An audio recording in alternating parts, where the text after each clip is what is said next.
Subscribe now and press the bell icon. पूर्ण ब्रह्म परम अक्षर ब्रह्म सर्वश्रेष्ठी रचनहार कबीर देव जी, ये हम सभी आत्माओं के जनक हैं। ये हम सबके उत्पत्ति करता है। उसी परमेश्वर की असीम कृपा से आप जी यहां सत्संग के अंदर उपस्थित हुए हो। पुण्यात्माओं, परमात्मा कबीर देव जी स्वयं सतलोक से आते हैं, जहां हम सभी का उद्गम स्थल है, जहां हम सभी उत्पन्न किए गए थे, जहां हम रहा करते थे, वो सतलोक है। सतलोक का अर्थ है शाश्वत स्थान। शाश्वत मीन सदा रहने वाला, जिसका कभी नाश ना हो। हम वहां रहा करते थे सतलोक में। हमारा जन्म और मृत्यु नहीं होता था, वृद्ध अवस्था नहीं थी। वो अनाम्य लोक है। अनाम्य का अर्थ होता है जिसमें कोई रोग ना हो। एक अनामी लोक है, वो अलग है। अनाम्य का अर्थ होता है जिसमें कोई रोग ना हो। हम उस लोक में रहा करते थे और हम अपनी गलती के कारण, अपनी नासमझी के कारण हमने वहां एक भयंकर भूल करी, जिस कारण से हम सभी यहां काल के जाल में फंस गए। ये काल का लोक है, जो श्रीमद् भगवत गीता अध्याय नंबर 11 के श्लोक 32 में खुद कहता है कि मैं काल हूं अर्जुन, अब सभी को खाने के लिए आया हूं, सबका नाश करूंगा। अर्जुन श्री कृष्ण को बहुत अच्छी तरह जानता था।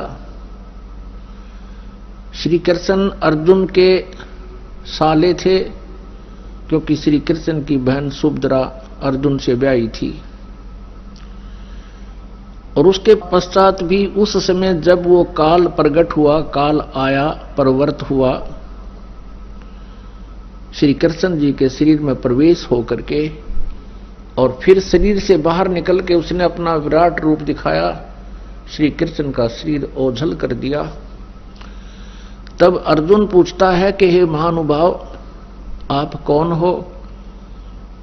मैं आपसे अपरिचित हूं, मैं बहुत भयभीत भी हूं। इससे सिद्ध है कि वहां वो श्री कृष्ण जी नहीं थे, काल था। वो काल बोल रहा था। श्रीमद् भगवत गीता जी का ज्ञान इस काल भगवान ने दिया है श्री कृष्ण जी के शरीर में प्रवेश करके। तो वो स्वयं कहता है कि मैं काल हूं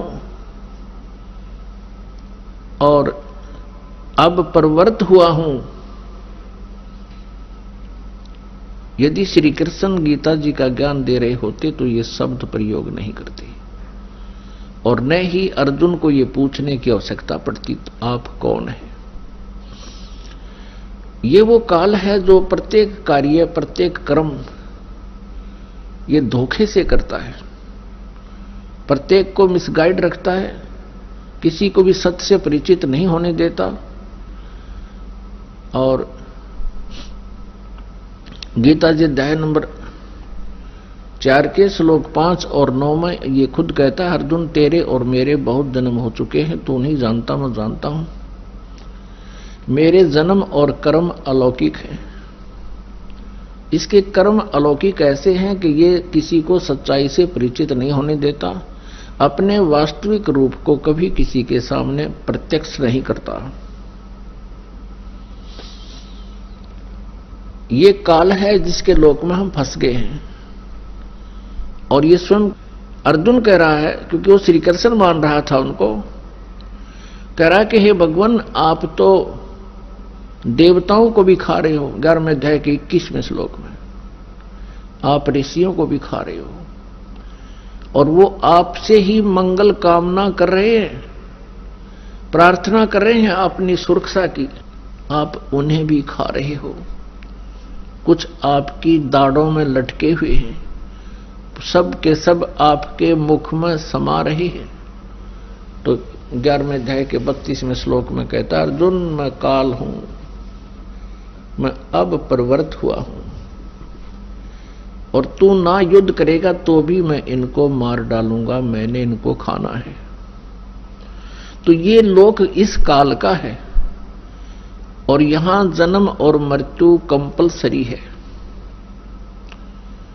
क्योंकि इसको काल भगवान को एक श्राप लगा हुआ है 1,00,000 मानव शरीरधारी प्राणियों का नित आहार करने का। पुण्यात्माओं, जैसे ये स्थूल शरीर तो यहां रह जाता है, हम तो इसके काम लगे रहते हैं। कोई जमीन में गाड़ देता है, कोई सवा कर देता है, संस्कार कर देता है, जला देता है, कोई जल प्रवाह कर देता है, कोई वैसे जंगल में डाल देता है। ये स्थूल शरीर को नहीं खाता, इसके अंदर सूक्ष्म शरीर है, और सूक्ष्म शरीर के अंदर पूरे जीवन में मनुष्य शरीर के अंदर जितने भी ये व्यसन करता है, आहार करता है, उसका सूक्ष्म तत्व समावेश हो जाता है सूक्ष्म शरीर में। और उस सारे 1,00,000 मानव शरीरधारी प्राणियों को तपतशिला के ऊपर एक बहुत बड़ी, तपतशिला माने अपने आप गर्म एक तवे जैसी पत्थर की टुकड़ी है, उसके ऊपर डाल देता है। वो स्वतः गर्म रहती है, बहुत बहुत गर्म होती है, और सभी प्राणियों को उसके ऊपर डाल देता है। फिर वो वहां प्राणी ऐसे तड़प तड़प कर जैसे खील बुनिया करें, ऐसे चटक पटक करते हैं, और वो मरते नहीं सूक्ष्म शरीर में, पीड़ा बहुत होती है। सब तौबा बोल जाते हैं, उनसे निकले हुए गंध को वो काल खाता है। अपने आत्माओं, जिसका उद्देश्य ही यहां खाना है, मारना है, और इसीलिए जन्म और मृत्यु यहां कंपलसरी है, तो ऐसे लोक में हम रह रहे हैं। अब ये गीता ज्ञानदाता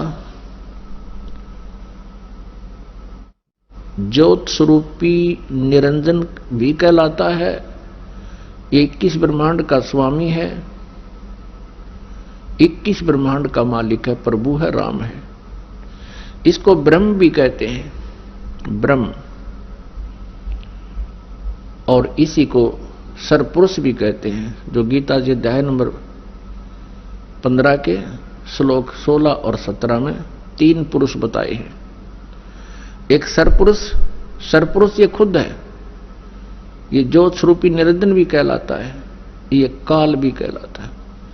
और एक अक्षर पुरुष, अक्षर पुरुष 7 शंख ब्रह्मांड का स्वामी है, 7 शंख ब्रह्मांड का स्वामी, 7 शंख, नील पद्म शंख, वो अक्षर पुरुष कहलाता है। अक्षर का अर्थ होता है जिसका नाश ना हो, अविनाशी। लेकिन वास्तव में ये अक्षर पुरुष, जिसे परब्रह्म भी कहते हैं, ये भी अविनाशी नहीं है, इसकी भी आयु सीमा है। इसीलिए गीता जी अध्याय नंबर 15 के श्लोक 17 में कहा है कि उत्तम पुरुष तु अन्य परमात्मा इति उदाहरते, यह लोक तरम आविश्य विवर्ती अवय ईश्वर है। उत्तम पुरुष, जैसे गीता जी अध्याय नंबर 15 के श्लोक नंबर 16 में 2 पुरुष बताए, सरपुरुष और अक्षर पुरुष, और साथ में यह भी निर्णय दिया है कि इनके तथा इनके अंतर्गत जितने भी प्राणी हैं, ये सभी नाशवान हैं, और जीवात्मा किसी की मरती नहीं, वो अमर है। इसलिए 17वें श्लोक में 15वें अध्याय के तुरंत कहा है कि उत्तम पुरुष है तू अन्य, यानी पुरुषोत्तम, पुरुष उत्तम, उत्तम पुरुष, उत्तम माने श्रेष्ठ, पुरुष माने प्रभु, यानी अच्छा भगवान। तो इसका मतलब है कि दोनों अच्छे नहीं है, सरपुरुष भी और अक्षर पुरुष भी। इसलिए उत्तम पुरुष अन्य बताया है, और उसी को परमात्मा कहा जाता है।